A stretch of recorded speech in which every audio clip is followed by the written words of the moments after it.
¿Cómo escribir una novela histórica basada en la vida de un personaje?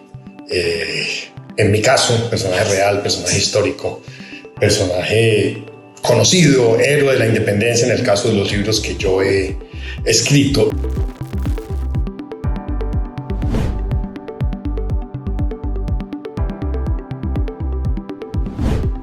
Lo primero y lo más importante es escoger un personaje que lo amerite. Escoger un buen personaje quiere decir buscar un personaje que tenga en su vida suficientes elementos dramáticos, suficientes elementos de aquello que llamamos tragedia, que haya enfrentado decisiones en las que o gana el interés de la patria, o gana el interés de la familia, o gana él personalmente, o ganan sus amigos, pero siempre los demás de una u otra manera pagan un costo. Ese elemento trágico, el tener que escoger entre el amor a la patria, el amor a la familia, el amor a una mujer, el amor a sí mismo, es fundamental para que un personaje histórico amerite una novela. No todo personaje histórico amerita una novela, no todo personaje histórico tiene los elementos dramáticos que justifican escribir en torno a su vida una novela.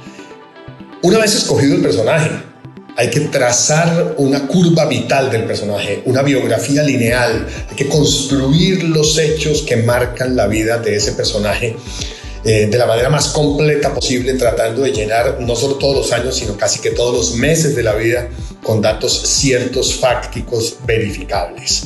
Obviamente, entre más viejo sea el personaje, más posible será encontrar vacíos, huecos. En el caso del Mariscal Sucre, para mi novela El Mariscal que vivió deprisa, hubo unos 7 meses que él pasó en la isla de Trinidad sobre los cuales prácticamente no hay ningún dato conocido.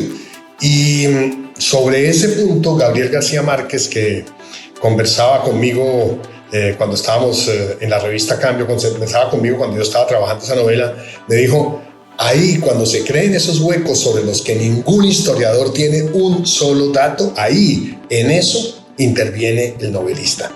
Tienes que ser capaz, me dijo, de crear unos elementos dramáticos, narrativos, novelescos, suficientemente bien trabajados para que no se contradigan con la coherencia de la novela, del resto de la novela, que el personaje no sea diferente a lo que él es en ese tramo, que aprenda algo que de pronto no has encontrado en ningún otro momento de lo que has reconstruido de su vida, como lo aprendió. En el caso mío decidí, y esa fue la libertad del novelista, que en esos 7 meses en Trinidad él tuviera un intenso y apasionado romance con una mujer francesa mayor que él, y ahí se introdujera o aprendiera las artes amatorias por las que el Mariscal Sucre era razonablemente conocido. Entonces es eso, una gran línea vital a la cual el novelista tiene que llenarle aquellos huecos que los historiadores no hayan sido capaces de llenar. Pero lo ideal es que el alto porcentaje, la amplia mayoría de esa línea esté llena con hechos históricos demostrables, fácticos. Lo otro es construir perfiles sólidos de los personajes secundarios. En mi caso, esto tenía que ver con otros héroes de la independencia, con otros generales, con otros libertadores como Bolívar, como Santander, como Páez, que tenían que tener un papel importante. Lo mismo también los asesinos de Sucre, había que construir de ellos un perfil con todo lo más históricamente demostrable y trabajable, porque esa fue mi elección. Yo soy periodista, yo soy reportero, yo me apego a los hechos en la medida de lo posible y eso no lo puedo negar, y así escribo también de alguna manera mis novelas. Porque si uno tiene demasiada solidez en el personaje central de la biografía, pero los personajes que lo acompañan no son creíbles, ese personaje de la biografía, ese personaje central, está como nadando en el aire, no tiene de qué agarrarse. Al no convivir en la novela con personajes tan creíbles como él, está un poco en el aire y termina por derrumbarse.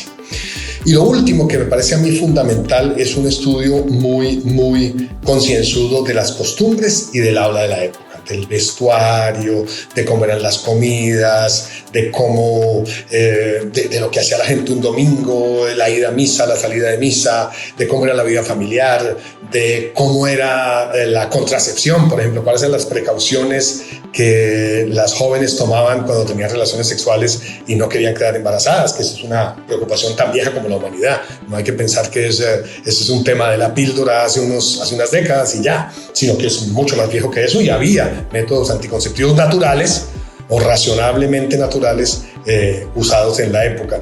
Lo pongo como un ejemplo del tipo de cosas que uno tiene que investigar. Y también el habla, porque cuando uno va a hacer una novela histórica no solamente reconstruye personajes, tiene que reconstruir el habla de la época, no para poner a todos los personajes a hablar necesariamente como se habla en la época, pero sí para introducir unas pinceladas de sabor de época en la conversación, y además para cumplir una tarea colateral que no es menor, que es rescatar muchísimas palabras hermosas que que una lengua como la lengua castellana, el español, tienen. Y eso es también algo que se puede hacer con la excusa de una novela histórica.